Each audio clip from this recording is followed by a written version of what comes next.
Good afternoon, Hawk families. Mr. Edwards here with our first March video for this month. All right, couple of quick things for us today. Going to talk about progress reports, parent-teacher conferences coming up. We'll talk about our first week back from our 2 weeks snow day break, basically. Talk about allergy season and how to differentiate between COVID-19 or allergies. And then Character Strong Dare of the Week. All right, so tomorrow and Wednesday, the final round of progress reports will be distributed for all blended students. So 6th grade students and 8A, 7th and 8th grade students will get theirs tomorrow. B-Day students will get it on Wednesday. 100% virtual students have already received theirs in their email addresses today. Parents, take a look at each of the classes. You want to look at the class average for each class. If it is above a 2.0, you will see that your student is on track to receiving credit for that class.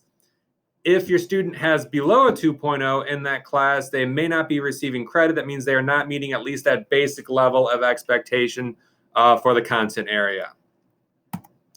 Academic probation. So along those same lines, many families received an academic probation letter both in the mail and through your student in January.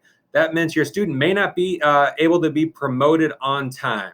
If your student has multiple classes with averages below a 2.0, so meaning both like reading and math or science and social studies, any more than one class that's below a 2.0 average for more than one mission, they are in danger of not being promoted.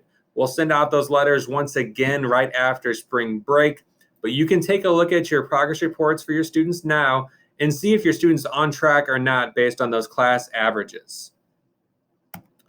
Parent-teacher conferences. So this is going to differ from what is on the school calendar, but everything's been a little bit different this year. So why not have parent-teacher conferences be different too? So 2 weeks from today, March 15th, we will hold Zoom parent-teacher conferences. You'll have time slots available to sign up for each teaching team from 10 a.m. to 6 p.m. Either tomorrow or Wednesday, you'll get an email with a link to select the time to meet virtually with your student's team.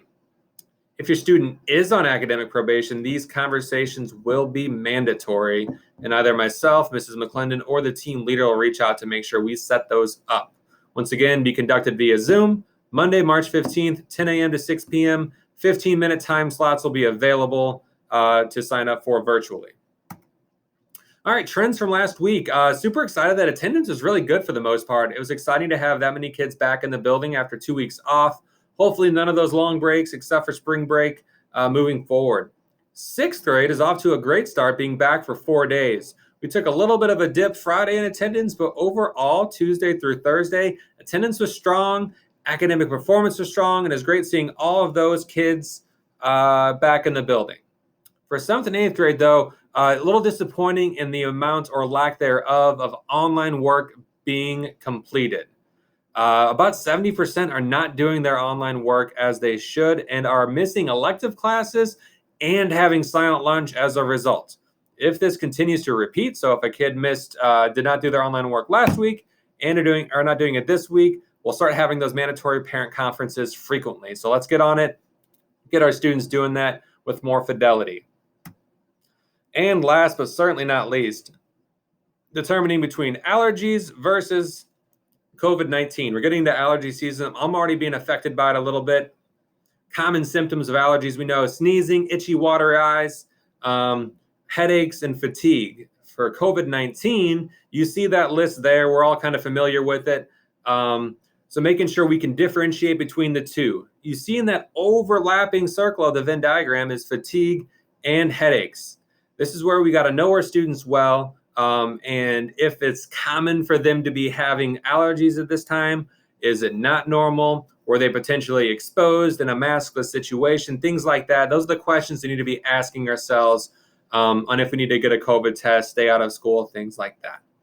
Everybody's done a really good job so far this year since last March, and I'm looking forward to continuing that with you and hopefully getting past the time where we got to be thinking about these things. But thank you very much for asking you and your family these questions. And for communicating with us proactively. If you have any questions, please let me know. If not, let's have a great March and a great finish to the last 3 weeks of this mission. Have a great day.